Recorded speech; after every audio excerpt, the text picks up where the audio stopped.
All right, guys, well, good morning and welcome to Fortress of the Bear.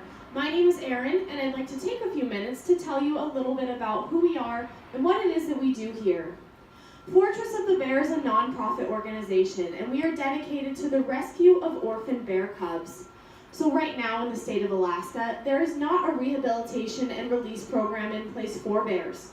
So when a sow or a mama bear is killed near town and leaves behind cubs too young to survive on their own, typically the state will send a trooper out to shoot those little bears. So what we do is take them in and rescue them. Ultimately, what we hope to do one day is bring in these orphan bears, rehabilitate them, and then return them to the wild where they belong. But like I said, that is against state laws right now, so we are hoping to change that one day and start a rehabilitation project here in Alaska. Now I'm going to begin by talking about our two oldest resident brown bears. Now they're the two darker individuals that are over on my right-hand side today. It looks like Shaik is in the very back of the exhibit. He's the larger of the two individuals, and his smaller brother Kilsney was just right there behind him.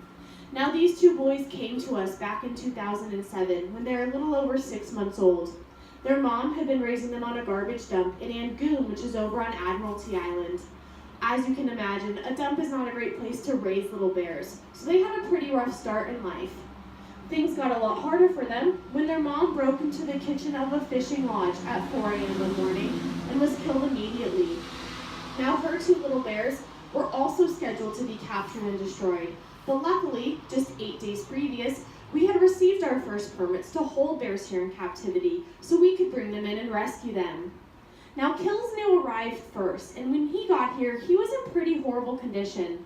He was the runt of the litter, weighing in at 52 pounds. He's now about 850 pounds, 10 years old, and thriving. His brother Shaik is one of our largest male brown bears. He stands about 9.5 feet tall and weighs close to 1,000 pounds right now, and he is still growing. So these brown bears that you're looking at are Alaskan coastal brown bears. They're a much larger subspecies than grizzly bears. A healthy adult male of this subspecies can reach 1,500 pounds, and we expect our largest boys to exceed that mark. These brown bears are also nicknamed the ABC Island Bears because they're unique to Admiralty, Baranof, and Chichikov Islands. Now we do have a slightly younger sibling group of these ABC Island Bears. Baloo, Lucky, and Toby are over on the left-hand side today. It looks like Baloo and Lucky are wrestling around in the pool over there, and their sister Toby is laying on the beach enjoying the sun. Now Baloo, Lucky, and Toby, or BLT as we like to call them, were orphaned when they were about 18 months old, and they're from right here on this island. Their mom had consumed so much garbage around town that it impacted her system and killed her. And again, Baloo, Lucky, and Toby were scheduled to be euthanized, but thankfully we could bring them in and give them a home as well, and they're now 8 years old. Now Baloo, Lucky, and Toby, as I'm sure a lot of you can imagine, these enclosures were not originally designed to hold bears. They were water clarification tanks for a pulp mill that was on the island, and that mill shut down in the early 90s and left these structures to decay. So we feel that we've repurposed them really perfectly for these bears. They have a concrete base and concrete walls, making them incredibly secure, but there is also a built-in drainage system.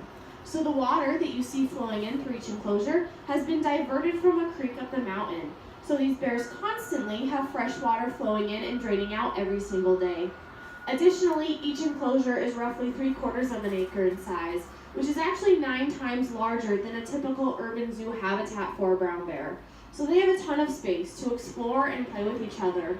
Additionally, 2 years ago, we built a walkway connecting our two brown bear habitats. So if you're looking off the deck in the middle, you can see a large metal and concrete structure. This forms the bear walkway. And when we opened this up, not only did we double their space, but we doubled their playmates. We introduced them to a whole new social environment. And so that has been very fun and really exciting to watch these different relationships develop and change throughout the seasons. Now in the very back of our exhibit, you'll notice 3 little black bears. Now we don't have black bears on this island, so they came from other parts of Alaska. Our male bandit is a larger individual. You can also identify him by a white heart-shaped marking on his chest. He came to us from Juneau after his mom had been hit by a car and killed. The 2 smaller individuals, Smokey and Tulian, are biological sisters, and they came to live here after their mom had been shot and killed in Seward. Now Bandit, Smokey, and Tuli all came here when they were about 10 months old. They were traumatized, incredibly malnourished. They were riddled with mites, worms, and other parasites. These 3 little bears were also in really rough shape, only weighing between 17 and 22 pounds apiece. So we made it our mission to step in and get them strong and healthy. And they are now 4 years old, and they are doing absolutely amazing. Now here at Fortress of the Bear, we do try to keep their life as natural as possible. One way we do this is to feed them a seasonal diet that complements what they're eating in the wild that time of year. So in the early spring, bears are primarily eating vegetation.